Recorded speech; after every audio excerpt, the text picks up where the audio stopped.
Creative Lauri here. Welcome everyone. If you're new to my channel, I'm a home stager, but today I'm doing a Dollar Tree DIY with a Halloween sign. So if you bought this sign, you could make what I'm about to show you.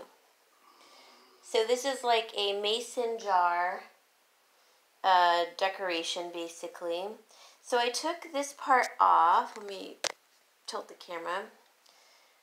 Kind of carefully, but the backing came off a little bit. So I painted it white, and my intention was to paint the mason jar white and this, and then put some lettering on here. But the more I worked on it, the more I didn't like it. I even tried doing it black and weathered. I hated this. So I'll keep these for another project because they kind of look weathered like a label. And but all you need to do is take the back side, and I took the label off, as you can see, and we're just going to take some white paint. You can get this at the Dollar Tree, but I get this at Walmart.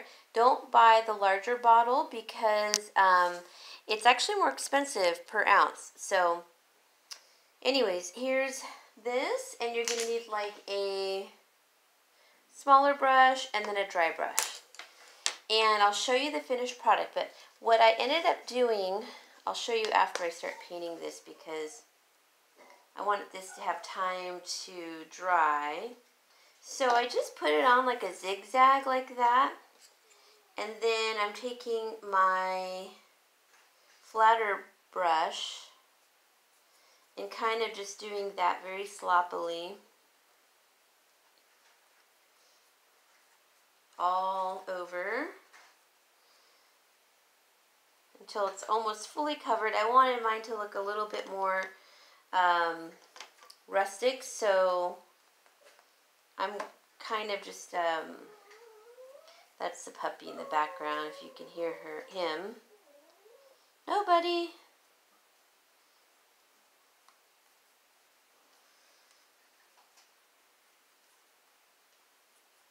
Alright, so I have pretty much almost everything covered up. Don't worry about the tag because we're going to clip it off. And so I just want to make sure like I'm getting this all in one direction, like at a diagonal. Just looks better, I think.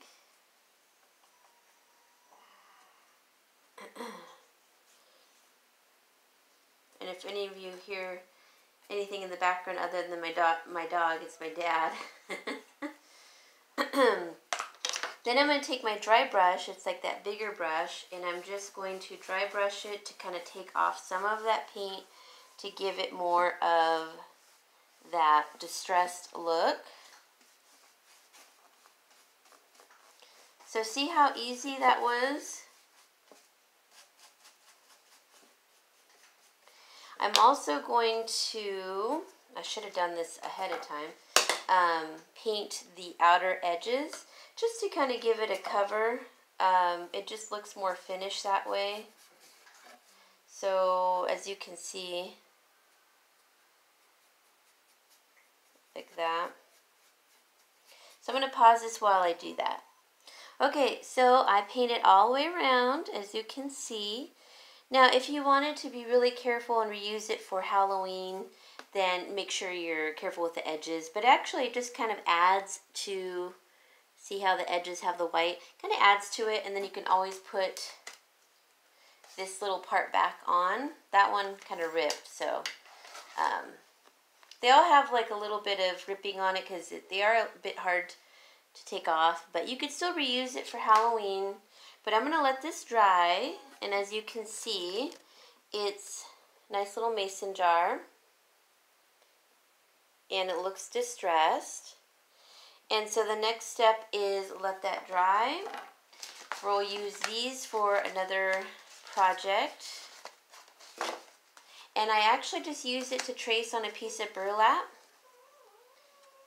That's the puppy. And I'm using the burlap. So once this is dry, I'm going to hot glue this to that.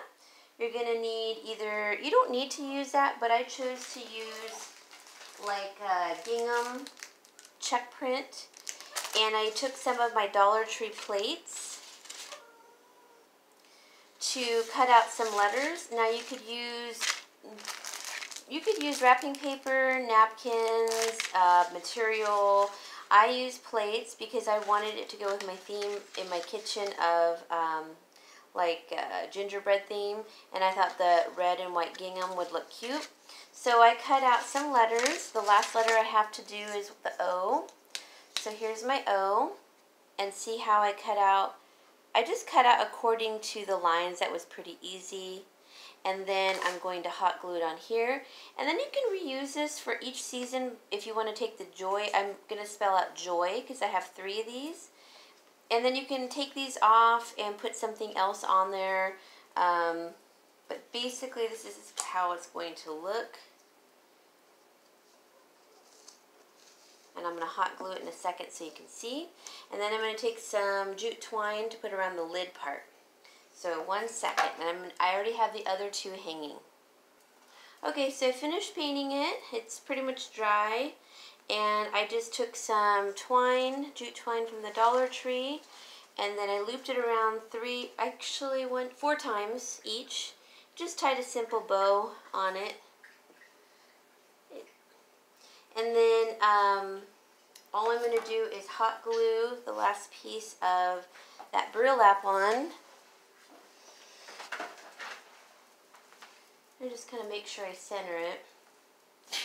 So, careful because you know burlap is so porous.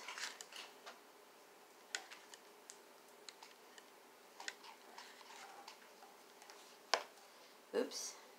See, it wanted to stick already. There we go.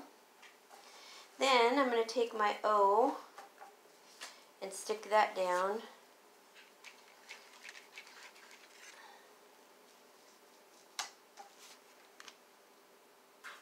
Okay, it's done. So for later down the line, I can always take this off and use, put like something cute on there on the burlap.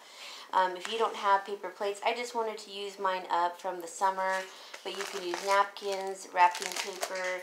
I also had these Magnolia Hearth and Hand food liners, which I love. They had these in the red gingham at the dollar store also. So you could put some holly berry on it, but I just like it the way it is. It's real simple. It's going to spell out joy. This in total cost me $3 because I already had everything else. And let me show you how it looks. And I'm just going to hang it from the back. Oh, and I do like to take this bow off. But I'm going to hang it from the jute twine. Okay, there it is. So it spells out joy in the mason jars. And I decided to put a little holly berry on the middle jar that says with the O. I think that looks pretty cute. Cost me $3. And you could use them year round. Just take off the letters. And let me get close and you can see them. Okay, there's the O where I put the holly berry. And then let's see if I can reach up all the way. There's the J. O, Y, joy. I wanted to keep it simple,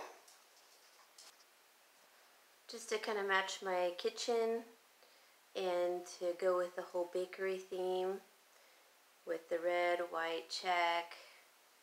So that is it. I'll link the other videos, my Christmas in July videos after this one. And then this will be my day 9 of the 12 days of Christmas. Alright guys,